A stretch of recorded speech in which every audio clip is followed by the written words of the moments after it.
திமுக தேர்தல் அறிக்கை தொடர்பாக செயலி ஒன்றை நாளை அறிமுகம் செய்து வைக்க உள்ளார் முதலமைச்சர் மு.க.ஸ்டாலின். பொதுமக்கள், வணிகர்கள், அரசு ஊழியர்கள், விவசாயிகள் என அனைத்து தரப்பினரும் தங்கள் கருத்துக்களை அந்த செயலியில் தெரிவிக்கலாம். இதுகுறித்த கூடுதல் விவரங்களை தருகிறார் செய்தியாளர் அன்புச்செல்வன். அன்புச்செல்வன், நாளைய தினம் திமுக சார்பாக செயலி மூலம் கருத்து கேட்கப்படுகிறது மக்களிடம். அந்த செயலி குறித்த முழு விவரங்கள் என்ன? 2026ஆம் ஆண்டு சட்டசபை தேர்தல் நடைபெற இருக்கக்கூடிய நிலையில் திமுக சார்பாக தேர்தல் அறிக்கை என்பது ஒரு குழு அமைக்கப்பட்டு தயாரிக்க திட்டமிடப்பட்டிருக்கிறது.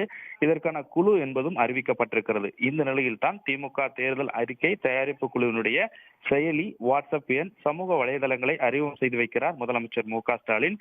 இதில் பொதுமக்கள், வணிகர்கள், அரசு ஊழியர்கள், விவசாயிகள் என அனைத்து தரப்பினருமே திமுக தேர்தல் அறிக்கையில் இடம்பெற வேண்டிய கருத்துக்களையும் பரிந்துரைகளையும் தெரிவிக்கலாம் என கூறப்பட்டிருக்கிறது.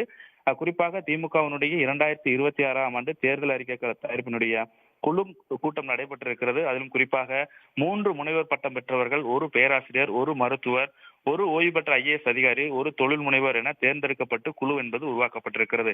ஏனென்றால் தேர்தல் அறிக்கை தயாரிக்கும் பொழுது அனைத்து தரப்பினுடைய கருத்துக்களையும் கேட்டு அவர்களுடைய கோரிக்கைகளை பூர்த்தி செய்யக்கூடிய வகையிலான ஒரு தேர்தல் அறிக்கை இருக்க வேண்டும்.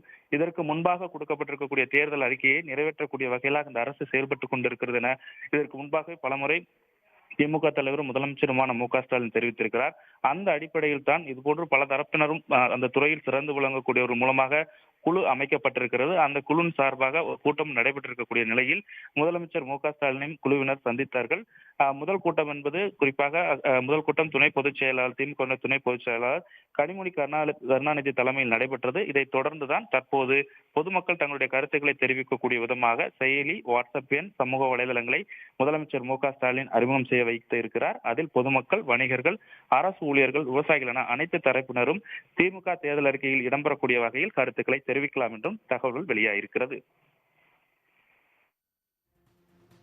விவரங்களுக்கு நன்றி அன்புச்செல்வன்.